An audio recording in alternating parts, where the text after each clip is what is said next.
Hi, good evening, everyone. Thank you for attending. I'm going to call this meeting to order. I will start with roll call. Councilman Goldsmith? Present.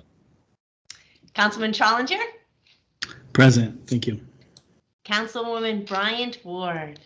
Present. Good to see your face. Councilman Jenkins? Madam Mayor, present. And I am here as well. Would you please stand with me and cite the Pledge of Allegiance? I pledge allegiance to the flag of the United States of America and to the republic for which it stands, one nation, under God, indivisible, with liberty and justice for all. All right, thank you very much. All right, so first item on our agenda is the approval of minutes. I asked council, have you all had the opportunity to review? And if you have, do I have a motion to accept the minutes for November and December? You can just make sure whoever makes the motion that it's very specific which minutes that you are accepting.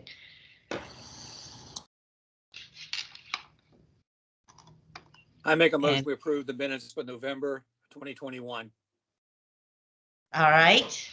And I see it doesn't show unless you guys are logged into your and logged on yourself. So we'll go with that. Kelly, is that okay with those? Just to be that, or do we have to say the exact ones? I only heard November. Okay, we don't have to say November so and so. Are we okay with that? The specific minutes? No. Okay, so I have a motion for the November. Do I have a second?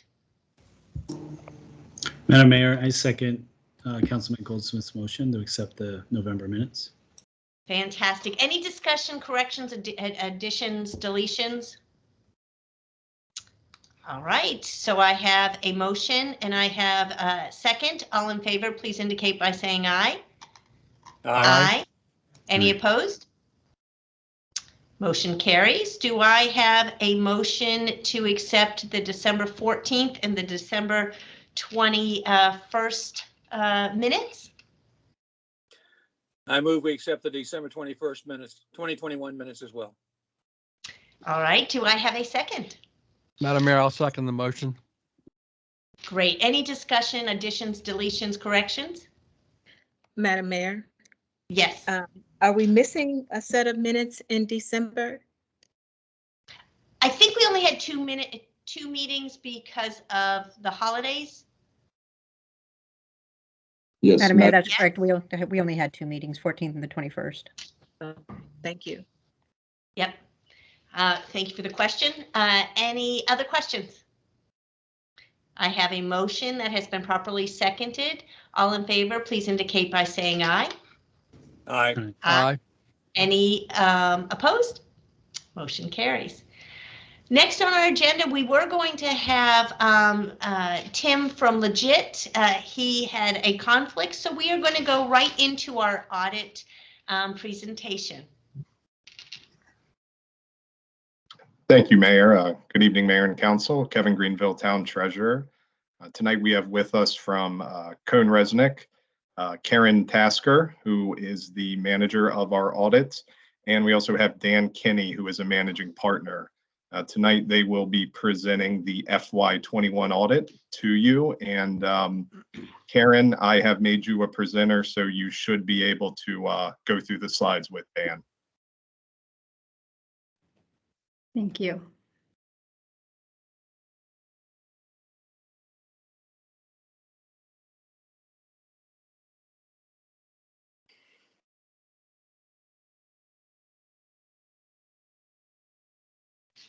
Is Dan on the meeting yet?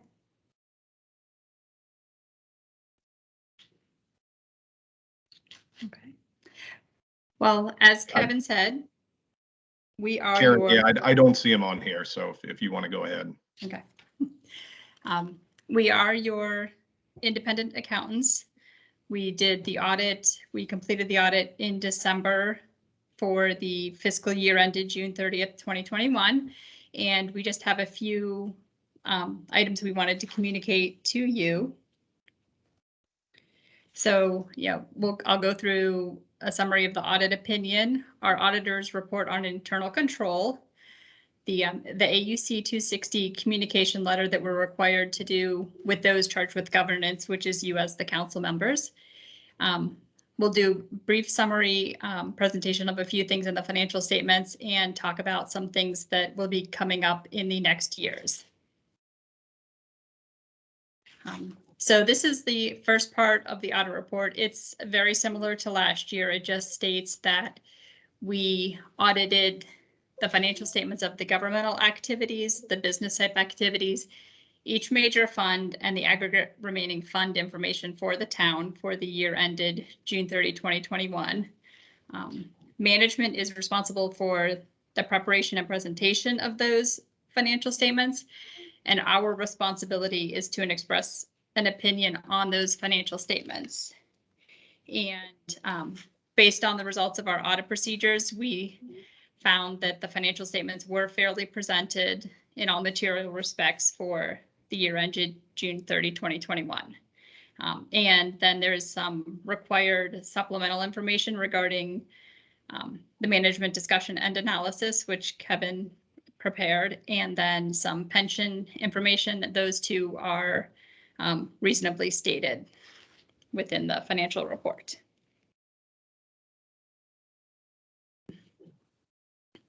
Regarding the report on internal control, we get an understanding of the town's internal control as we're planning our audit procedures, but we do not necessarily test the internal controls. So, we did not identify any deficiencies during our audit, but because we don't fully test them, there might be some weaknesses that we did not identify. And so we're just required to report that we do at least obtain an understanding and verify that there are controls in place. We just do not go so far as to test those controls to express an opinion on them. Regarding the communication with those charged with governance, we did send a separate letter to the town that I hope should have gotten passed along, but it just reflects matters that we're required to communicate under the current auditing standards. So if there were things like significant transactions or significant estimates in the financial statements, we would provide a little bit of information regarding that. But the financial statement disclosures, they were clear and consistent. The uncorrected misstatements were not material to the financial statements, and we didn't have any disagreements with management regarding any of the reporting or auditing requirements or any of the test work that we were doing during the course of our audit.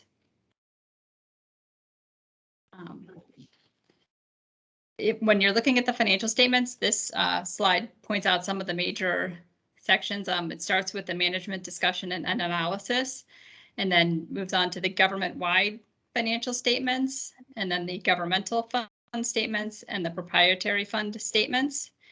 It has the notes and then some supplemental information. This is a summary of the town's net position for the last 3 years, and you can see it has gone up. The net position is your assets less liabilities.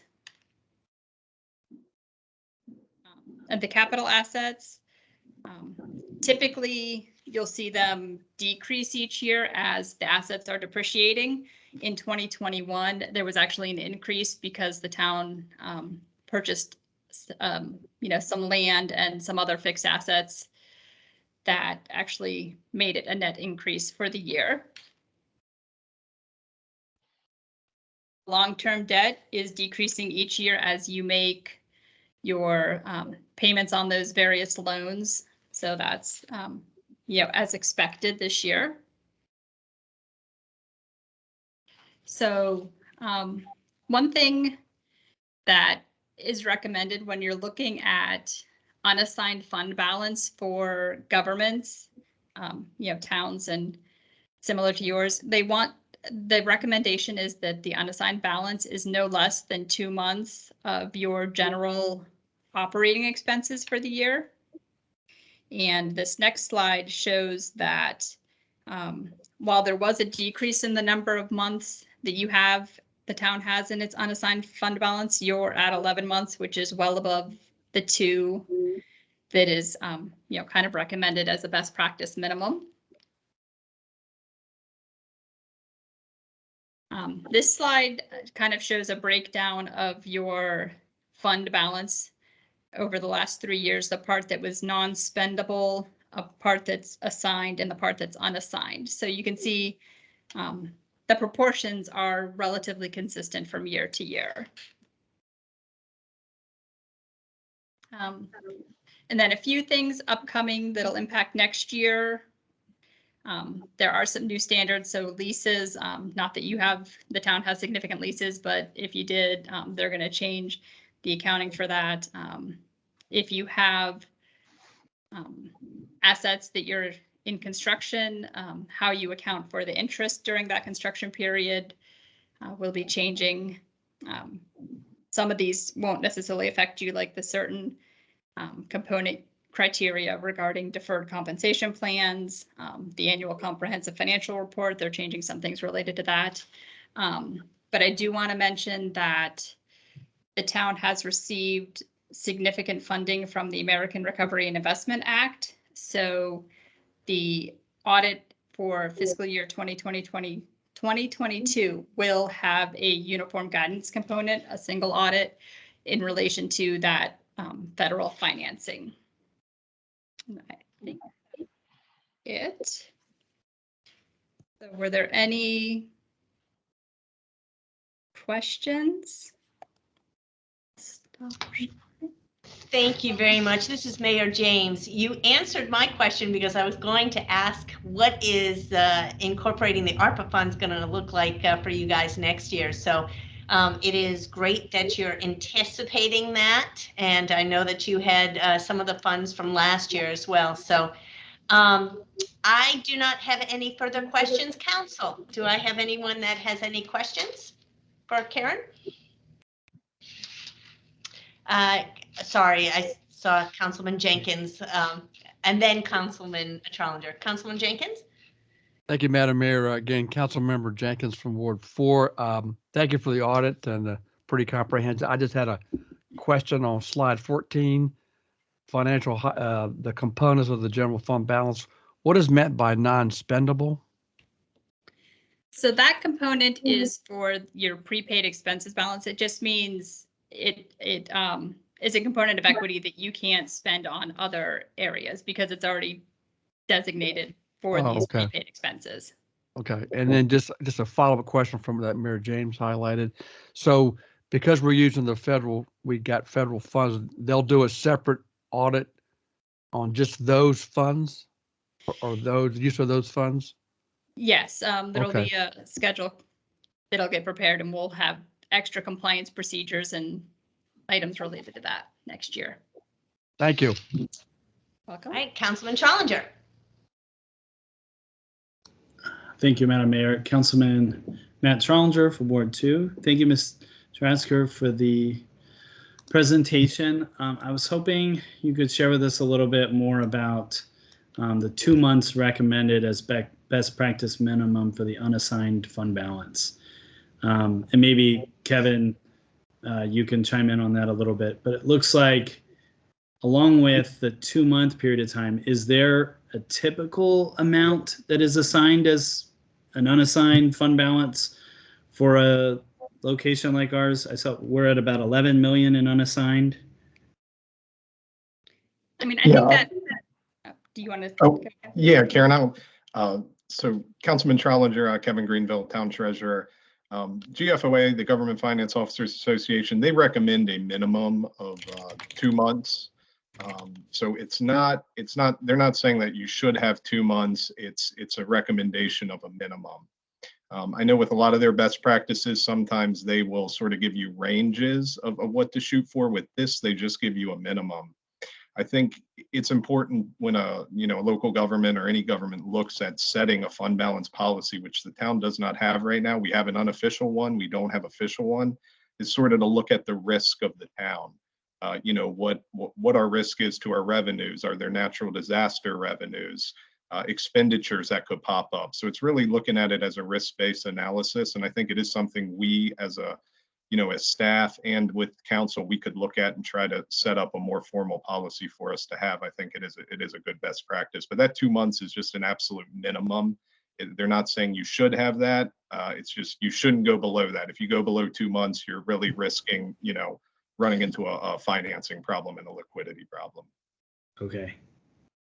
Understood. Thank you for that clarification there. Councilwoman Bryant Ward. Thank you, Ms. Tasker. This is Councilwoman Bryant Ward from Ward 3.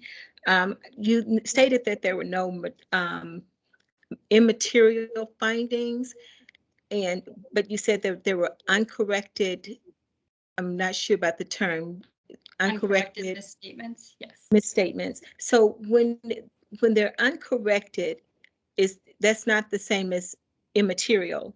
And if they're uncorrected, do you make recommendations on the current process or no?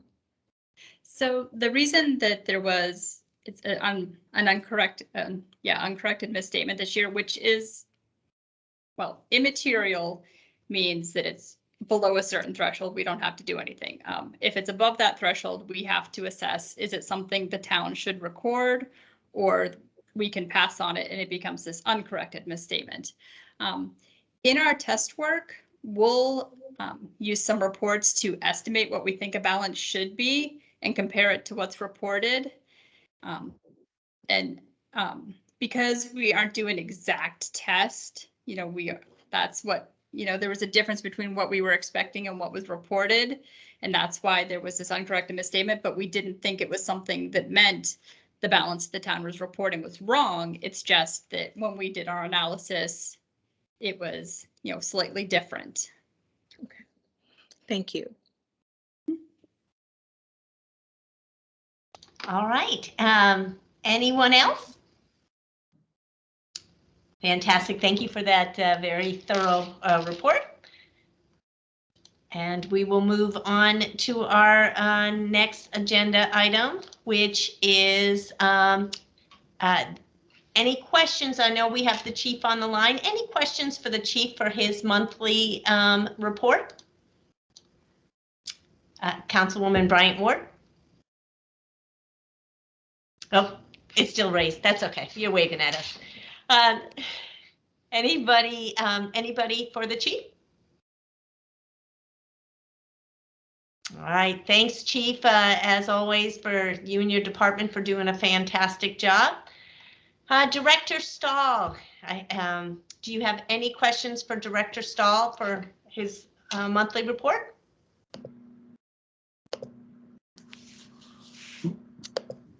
Are you waving at me again? So I'm going to go Councilwoman Bryant Ward. Thank you, Madam Mayor. Councilwoman Bryant Ward, Ward 3. Director Stahl, how are we with the meter replacements?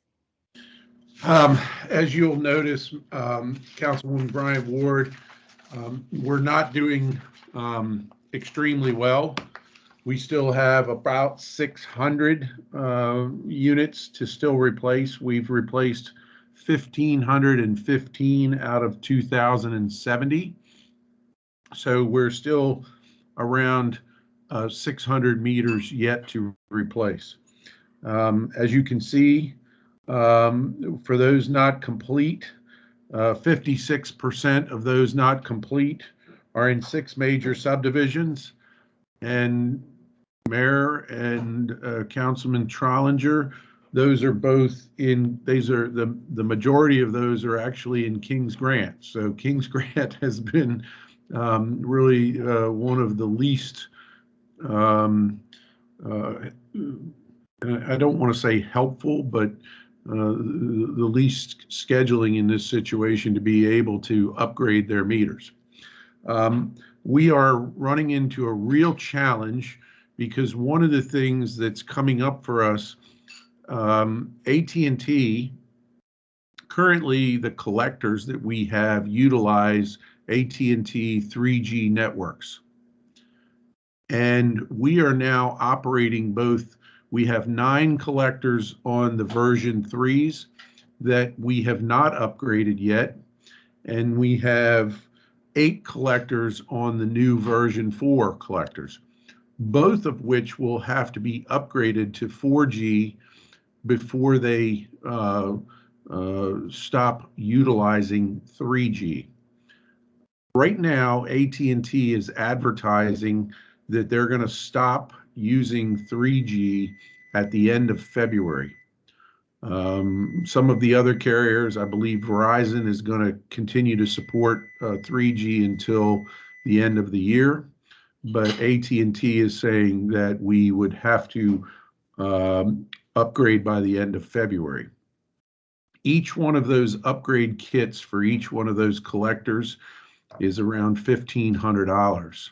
And so if I have to upgrade the 8 collectors for 4G, for version 4, and the 9 collectors for those last 600 meters, then it's going to cost us somewhere in excess of $20,000 to replace those 4G or upgrade to 4G those collectors. So those 600 and some people who still have not scheduled meters for us are going to cost the town dearly if they don't get upgraded here very soon. So we need to, we are going to be putting, as we've noted in there, we're going to be putting door hangers out. We're going to send out a 3rd and final mailing, and we're going to stress the fact that this is going to be very costly, not only to the people who haven't upgraded, but also to your neighbors who have. And so it is something that I think we need to work on, and we will stress this. This did just come to our attention in the last week. We did just get the proposal from Mueller today for the upgrade kits, but we were not aware until this week that actually that AT&T was no longer going to support 3G after this month, and that was going to hurt us in this situation. So we will be following up. We have been doing a lot of installs ourselves in the last few weeks, but it is still not where I'd like it to be. And we're still about, as you can see from the numbers, about 600 meters short. Sorry for the long-winded answer. No worries. And so one of the questions, so I was over in town hall, and I think it's Carolyn was sharing with me that the difficulty that she had in getting out statements. I know that had to do with some of our staffing issues. Will we continue to experience the delays if we don't get this corrected? Oh, absolutely. You know, with all of these, the real challenge is that of those 600 meters, I don't know the number off the top of my head, but quite a few of those aren't reading at all. And so we're not getting reads. And so my people are having to physically go out into the field. And so Ms. Johnson is expressing frustration with her delays. Think of my frustration from having to go out there and have all of my people stop whatever they're doing to just go out and to, you know, physically go out and get these reads out in the field because we can't get people to even schedule an upgrade. So this is a real challenge in, you know, I'm already, as I've expressed to all of you, you know, we're very, very short of help. And, you know, these meter reads are driving us quite crazy because it takes 2-man crews. We don't send individuals out to a household. We send 2-man crews out. And when we do, you know, we've been reading 300 and 400 meters manually, and that's very difficult. Thank you. Thank you. Councilman Jenkins, were you next, or Trolinger? Jenkins is okay. Councilman Jenkins, you're next. Thank you, Madam Mayor. Again, Councilmember Jenkins, Ward 4. I guess referring back to slide 2 again in the meters, I'm not sure it was on this or so. Are we still somewhat on schedule, or is this dependent upon when we hook up with smart water? Is that dependent on getting all these new meters installed? So that's going to be delayed as well. I'm sorry. I'm sorry, I lost broke up. part of what your question was there. I wasn't very coherent, was I? Because of the delay in the meters, installing these new readers, is the implementation of the Water Smart program, is that going to be delayed as well? It certainly delays the accuracy of the data that we're getting, and that's the real challenge here. We have a very large number of meters right now that aren't reading, and so the as you can see from some of the numbers here, and I'll throw you to let's look at the numbers here, for instance, for December totals for utilities with the wells. You can see that the December totals of 23,775,000 gallons pumped versus 15,233,000 sold. That difference right there is all of those meters that aren't reading. So right now, our meters, if we don't go out there and manually read those meters, that's what we're selling is 15 million based on the meter readings that we have. That's, even though that increased in November by 3%, that's still only 64% of our water. So we're only billing for 64% of the water that we've sold. And that's one of the challenges we have with that. Now, some of that water is definitely unaccounted for water, but you know, our goal was always to get down to about 10%. Most utilities have about 10 to 20% what they consider unaccounted for water. In our case, we're having 36% unaccounted for water. And that differential is because we're not recording the amount of water that we should from the meters that just aren't reading at this point, and it's difficult. It's creating financial problems on that side. Okay, and then I just had one final, I guess, comment. I know Mr. Stahl and I we had some conversations about after the January 10th 10-inch snowstorm. He and I had communicated about some complaints I had received about plowing. Yes. He took time to explain to me some of the factors that I wasn't fully aware of, so I appreciate that.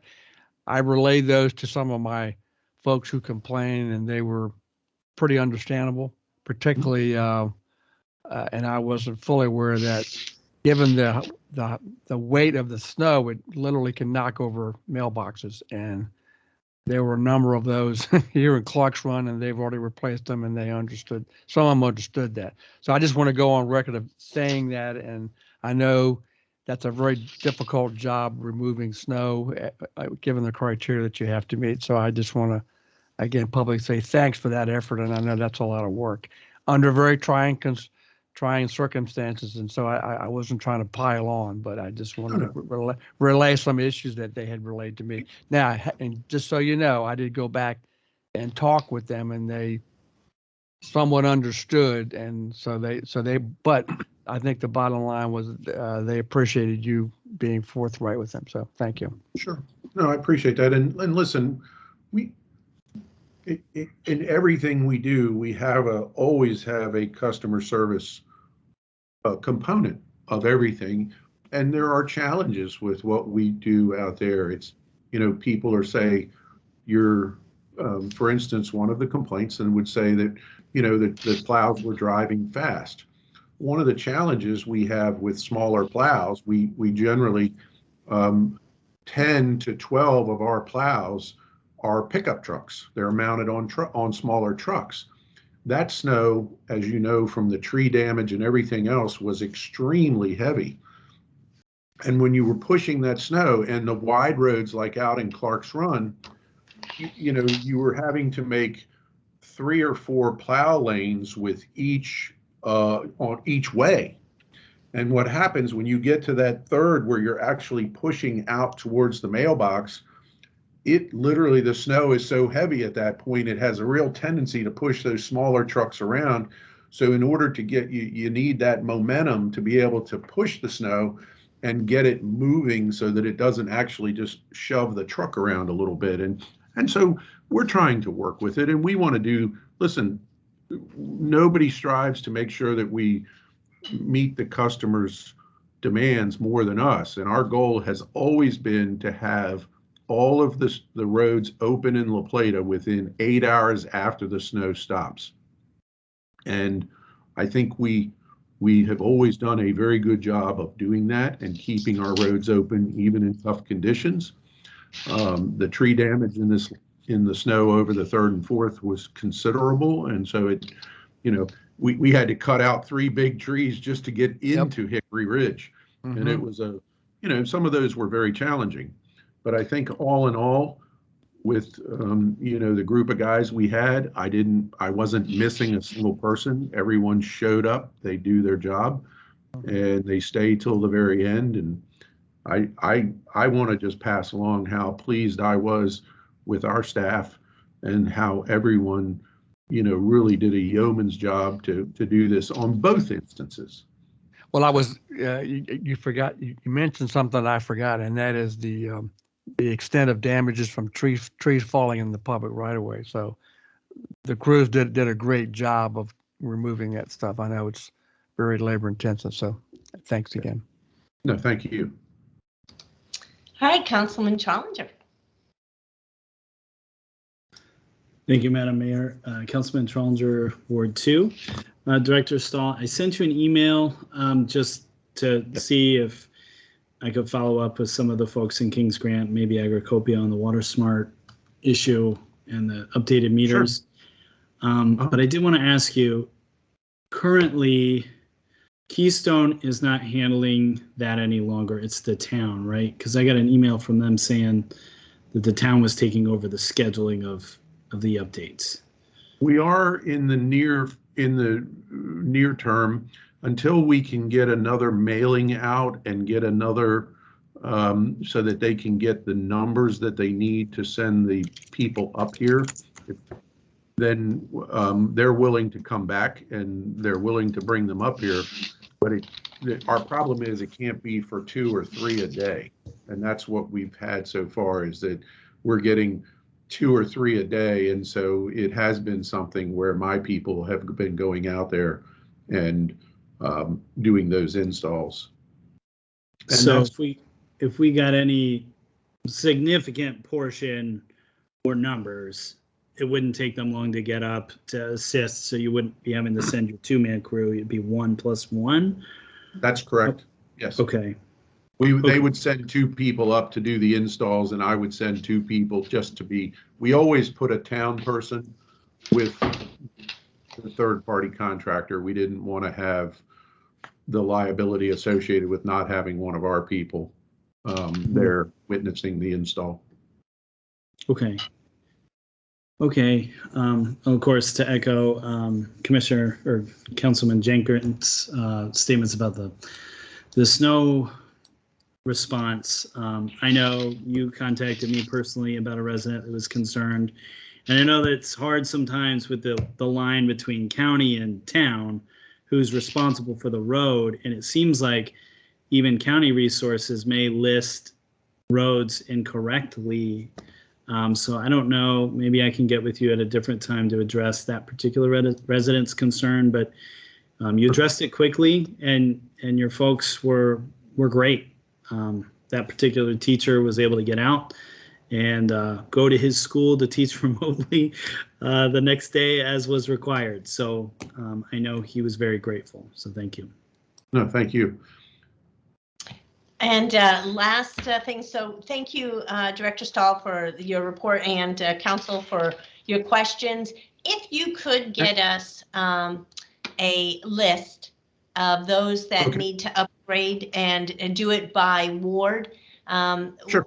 We'll have our council, and I will take, since it seems that we are the big violators up there, maybe between Councilman Trollinger and myself, we could handle King's Grant and just make phone calls and emails and knock on doors and say, you know, I know people are skeptical, and I understand that, but we'll get it done. But we just need a list to help us so that we can contact our neighbors.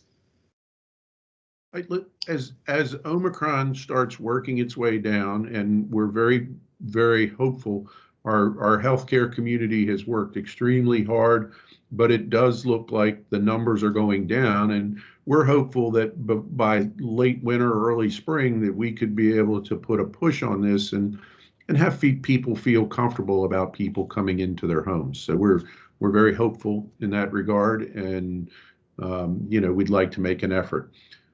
If I might, Mayor, I would like to point out something that was in my report, and I wanted to, Matthew Hancock, who works for us and was a Public Works 1, passed his sewer collection license. So now he holds both a water distribution and a wastewater collection license, which did allow him to move up to a Public Works 2, and we moved him up to a Public Works 2 this week.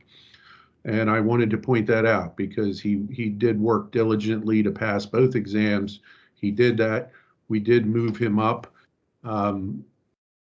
He actually did apply with Charles County, but we were able to make some changes and keep him on board, and he's decided to stay with the town of La Plata. So that was very good, and I congratulate him on moving up. And it has been very helpful to me because I'm going to utilize him as my on-site inspector down at Heritage Green, because they started today on the install for the sewer trunk line that goes all the way up through Heritage Green, and that's going to require daily on-site inspection, and he will be those eyes and ears for me. So that's very, very positive, and I pass along the congratulations. Oh, please do. Councilwoman Bryant Ward. Thank you, your hand raised. Yeah, thank you, Madam Mayor. Director Stahl, you had another promotion. How does that help with your staffing issues? You had another individual who was promoted to, what was it, PW1? We've been moving people up that we can from PW1 to PW2, and we're trying to do that on a regular basis where we can.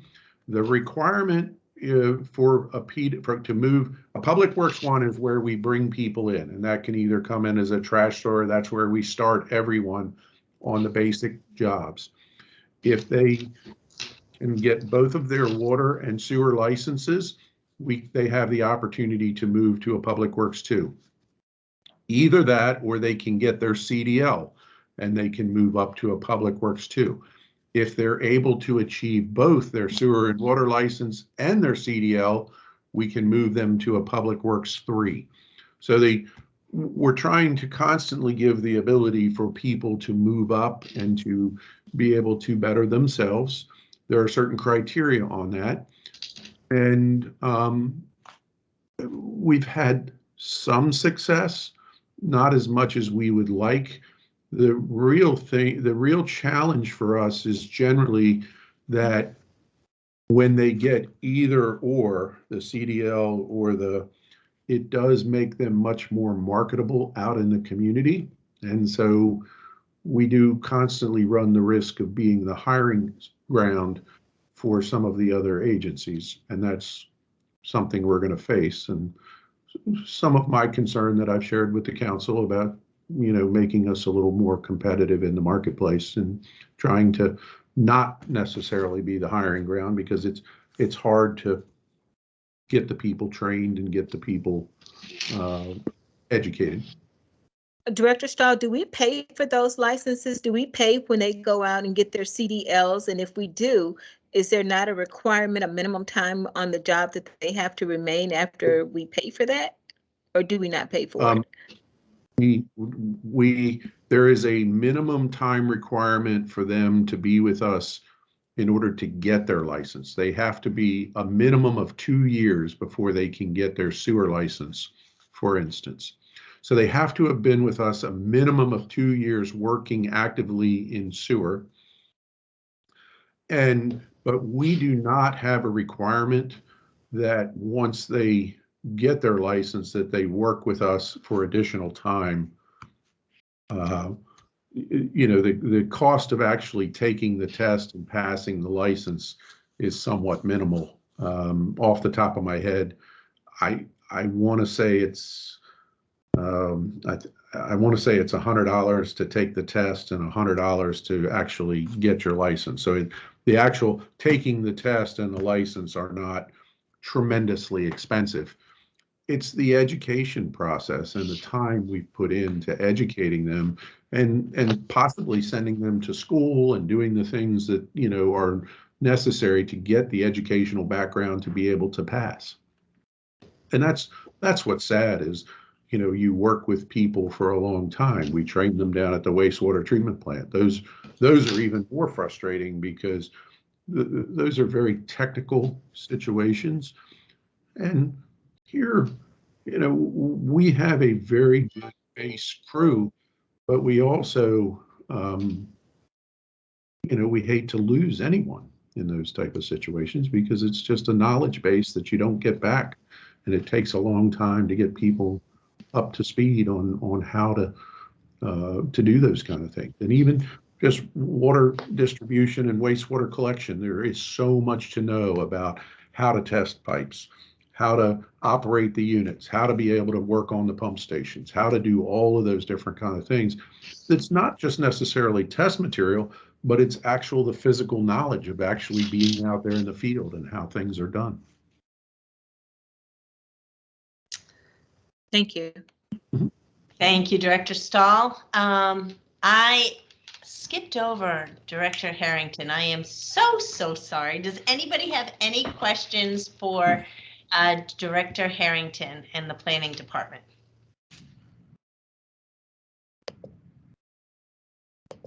All right, hearing none, we will go on to Kevin. Did anybody, I know that you received the report. Does anybody have any questions for our treasurer?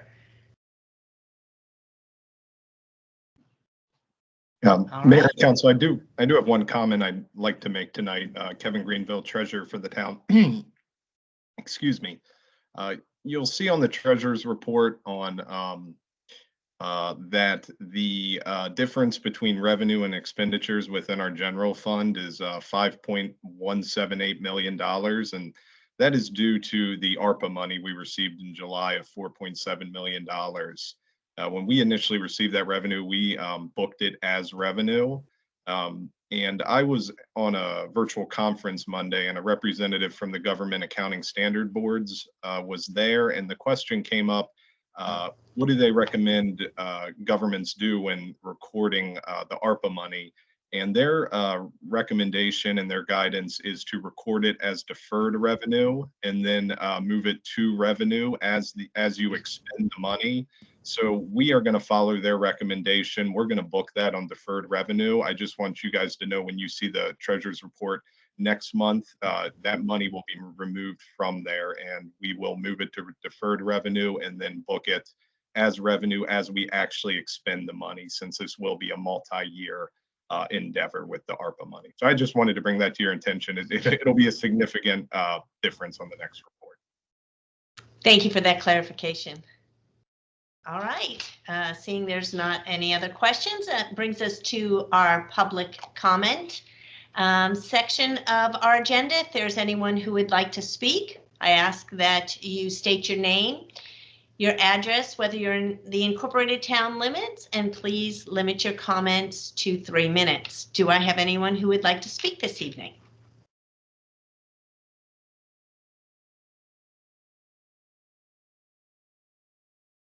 All right, hearing none, we'll move on to our legislation portion of the agenda, which is a public hearing. We have, let me get my cheat sheet up here.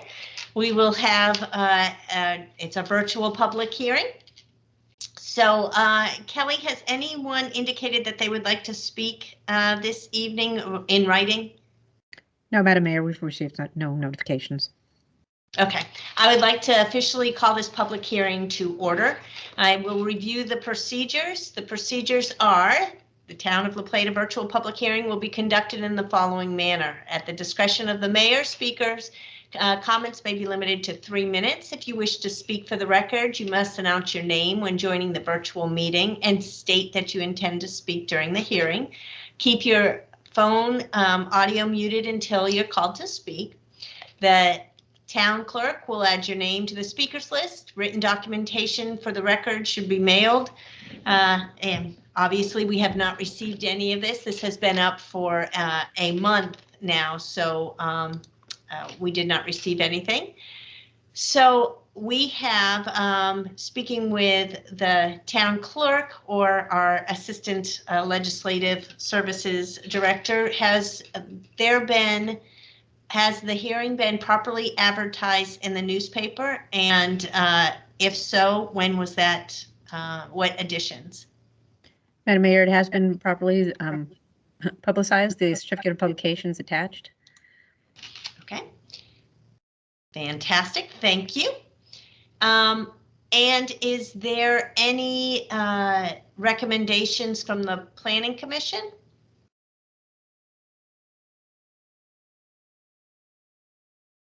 Hearing none. Do we have the applicant present? Okay. Questions by the council? We've seen this several times. We are just finalizing this. Do we have any questions? All right. Are there any speakers that would like to speak tonight on this subject?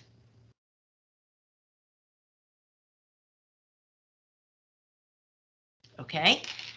Additional questions by council, just in case you thought of something in the last 10 seconds? All right. Since we haven't heard any opposition or any in favor of this, I recommend that we not only close the comment section, but we bring the official public hearing to a close. Do I have anyone that council that objects to closing the record? All right, record will be closed, and I move to close this public hearing. All right, moving on. Our next agenda item will be ordinance 21-35 for consideration of adoption. Do I have a motion to adopt ordinance 31-35?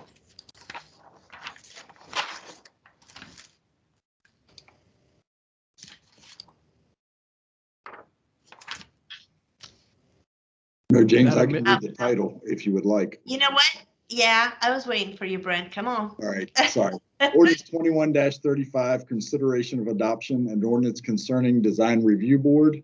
For the purpose of amending Chapter 16, Design Review Board, to revise how certain vacancies on the Design Review Board are filled, to remove and replace outdated terms, to clarify and outline Design Review Board powers and duties, and to specify elements which are exempt from design review requirements, to outline application requirements, and all matters generally relating to design review and the Design Review Board. Okay, now I will entertain a motion. Do I have a motion to adopt ordinance 21-35 as presented? Madam Mayor, Council Member Jenkins, Ward 4, I would make a motion to approve as read ordinance 21-35 Design Review Board. Thank you. Do I have a second? Second. All right. So do I have any discussion? All right. All in favor? Oh, go ahead, Councilman Jenkins. Thank you again, Councilman Jenkins, Ward 4. Just to clarify, this was, I believe, changed some definitions, but also we went through the process to remove certain projects that would be under the discretion of the staff and other items. And I think, as I recall, the Design Review Board has basically signed off on this as well. Director Harrington? Are you still on? Yes, sorry. So yes, we did discuss this with our design review board, and we have also updated the design guidelines to reflect these changes, and that was adopted by the design review board at their January meeting. Thank you. All right, any other questions? So I have a motion that has been properly seconded. All in favor, please indicate by saying aye. Aye. Aye. Aye. Any opposed? Motion carries. Mr. Manuel, that brings us to ordinance 22-01 for consideration of adoption. Yes, Madam Mayor, Town Council, as you stated, ordinance 22-01 FY 2022 fee schedule. An ordinance concerning FY 22 fee schedule for the purpose of repealing and adopting the fee schedule with amendments to correct certain fees that did not accurately cover actual expenses, as adopted June 8th, 2021, and amended on December 21st, 2021, dealing with fees set by the town of La Plata and all matters generally relating thereto. Thank you. Do I have a motion to accept ordinance 22-01 as presented? Madam Mayor, Jim Goldsmith, Ward 1. I make a motion to accept ordinance 22-01 as presented. Thank you. Do I have a second? Madam Mayor, Matthew Challenger, Ward 2. I second the motion. Fantastic. Any discussion from council? All right. All in favor, please indicate by saying aye. Aye. Aye. Any opposed? Motion carries. Thank you very much. That brings us to a proclamation. Next month, we will recognize Black History Month. And I have had Councilwoman Bryant Ward volunteer to read our proclamation. The floor is yours. Thank you, Madam Mayor. Councilwoman Bryant Ward, Ward 3. The Town of La Plata Proclamation, Black History Month, February 2022. Whereas the history of Black History Month reaches back to 1915, when Carter G. Woodson, now known as the father of Black history, founded the Association for the Study of Negro Life and History. In 1926, Woodson initiated the first Negro History Week on February 7th to celebrate and raise awareness of Black history. In 1976, Negro History Week evolved into a month-long celebration and was renamed Black History Month. Dr. Woodson chose February to continue what was already familiar to many. Since 1865, Black communities had celebrated fallen President Abraham Lincoln's birthday, and then by the late 1890s, former slave and prominent abolitionist activist Frederick Douglass's birthday, both occurring in February. Today, Black History Month garners support throughout the country as people of all ethnic and social backgrounds discuss the African American experience, and whereas the town of La Plata takes pride in its African American heritage, which throughout our nation's history has shown examples of both subtle and forthright threads in the fabric that is United States of America. This can also be seen in La Plata within its entire scale of history, from the enslaved people at its founding to the courageous freedmen who settled in the area, and those who have served and represented this growing community in various capacities, including publicly elected offices and charitable organizations.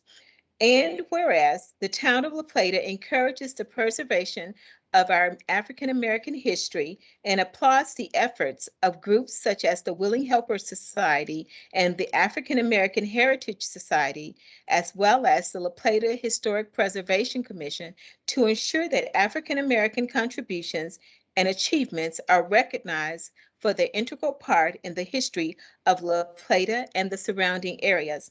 And whereas the town of La Plata joins the unified endeavors of its community members throughout Charles County in paying homage to those that have helped carry on the resolute efforts and a continual reminder of the achievements and sacrifices by African American men and women who have contributed to the advancements of human civilization.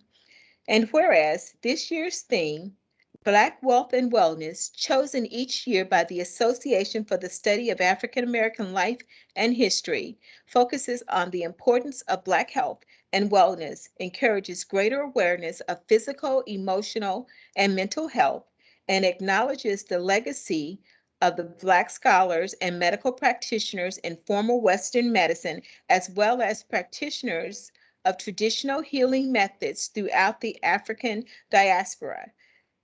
And now, therefore, we, the Council of the Town of La Plata, proclaim February 2022 as Black History Month in the Town of La Plata in appreciation of the many achievements in La Plata's African American community and those across the nation and its history.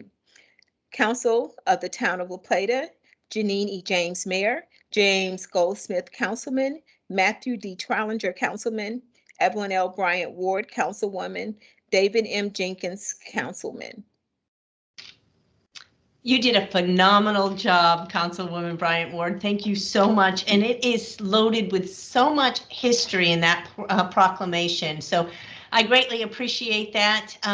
It's kind of like, you know, when we start a new year and we've got the checkbooks and we forget to like put 2022 in there. So we're still in January. So we will make sure that we are correcting that. So it does read February 2022, but you did a phenomenal job. And let's make sure that we all do really delve into the history for next month, especially Black History Month, because there is so much more we can learn about the history. So thank you very much. Appreciate that. And that brings us to new business, the commission report. So I'm going to start off with Councilman Goldsmith. Yes, ma'am. Yep. Well, one of the things we voted on tonight when that was the DRB updates and such, the actual meeting itself primarily dealt with one issue. That was the Magnolia Gardens Apartments, that 3.75 acre project in the central business zoning. That is next to where we currently have the Sage Point building that's unoccupied at this point in time. It'll be 72 apartments and 4 separate freestanding buildings, 1 community center, 3 stories in height. One of the issues was the parking waiver that has been obtained, not been obtained yet, whereas 80 parking spaces required and 41 are provided. They discussed also the barrier fence between the railroad and the rear of the property. This would be consistent with any other properties about the railroad. Now, Washington Square, just directly above that, there are no fences as such to separate the railroad and the properties, but these apartments will also have children into it. So therefore, I think there has to be some safety measures to keep the children looking at a attractive nuisance with being that railroad track. So, and it's been approved, supported and approved by our staff. Any questions? Thank you very much. Councilman Trollinger.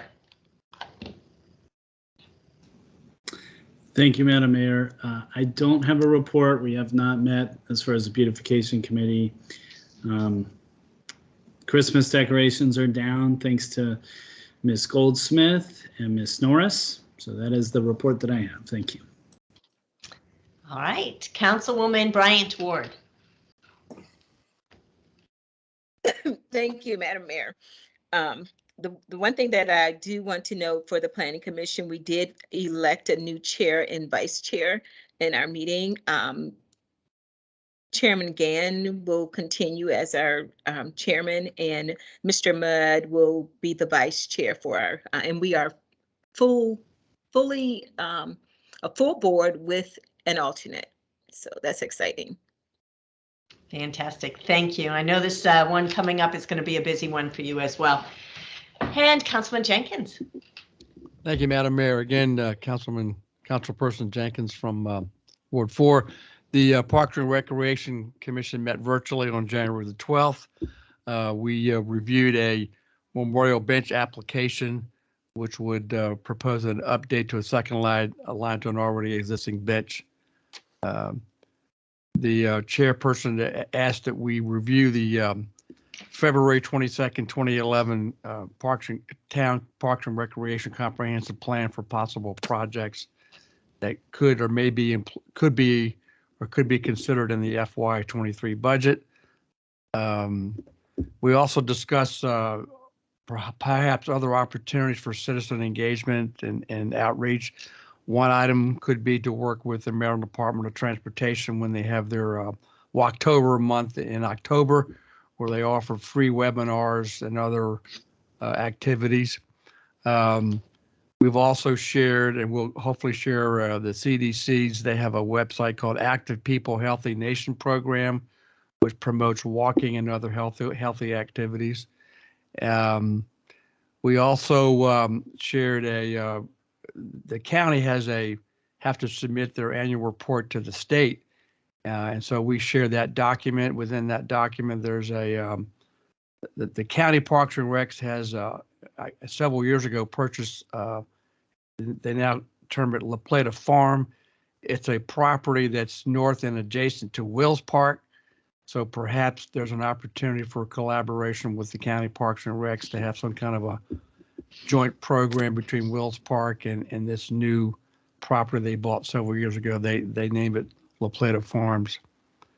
And then finally, we also discussed, and staff shared with us, and the Heritage Green recreational plan to see how that fits on the overall scheme of the town in terms of parks and recreation. And that's my report from the Parks and Recreation Commission, subject to any questions or comments. Thank you. Fantastic. Thank you very much. And my report is that we do have an upcoming budget retreat that we will be spending one of our Saturdays going over to make sure that we are offering our residents the best way of spending hard-earned tax money. Next month is also American Heart Month, so I encourage everyone, not only next month, but throughout the year, really take care of your heart. We only have one. And we are in the process of planning our 20th anniversary for the tornado, and it's going to be more of a commemoration. And I think I'm probably more excited than anybody that the guest speaker will be Mayor Ekman. He will speak because that mayor took us through the tornado, and he is just a wealth of information. I know that we are working, many of us serve on many other boards, and Dave and I both serve on, Councilman Jenkins, sorry, both serve on the Maryland Municipal League Legislative Committee, which we have been meeting on Wednesdays. So we continue to do that and monitor bills that directly impact our municipality and vote whether or not to pursue certain action on that. So that keeps us busy. And I also serve on the board of directors for the Maryland Municipal League. So I've got a meeting coming up as well. So never a dull moment. But with that said, I appreciate everyone coming to the meeting. We do have a reason to go into closed session. And if a council member would like to make a motion for us to go into closed session following this business meeting, I will entertain a motion at this time.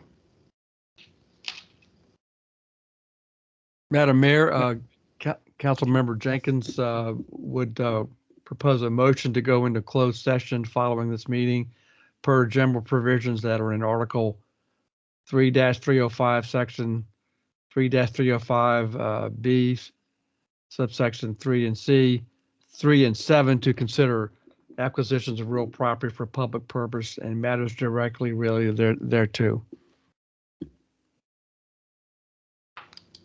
And And to consult with legal, thank you, and to consult with counsel to obtain legal advice on a legal matter. Thank you for correcting me. I just knew that you were going to finish up with No, it saying wasn't. this is I forgot it. acquisition of property for new municipal facilities or infrastructure and town improvements and economic development, but I didn't want to take that thunder away from you. Right. Oh, no. So we Thank you. have a motion. Do I have a second? Second. All right, roll call. If you agree to go into closed session, please say yay. If not, nay. Councilman Goldsmith, Yay. Councilman Trollinger, Yay. Councilwoman Bryant Ward, Yay. Councilman Jenkins, Yay. and Mayor James is yay as well. Do I have a motion to adjourn? I move to adjourn. Do I have a second? Second, Madam Mayor. All right, all in favor, please indicate by Aye. saying aye. Aye. All That's right, thank you all for a wonderful meeting, and I'll see most of you in the next meeting. Have a great I night. hope so. Thank you, staff. Again, thank you.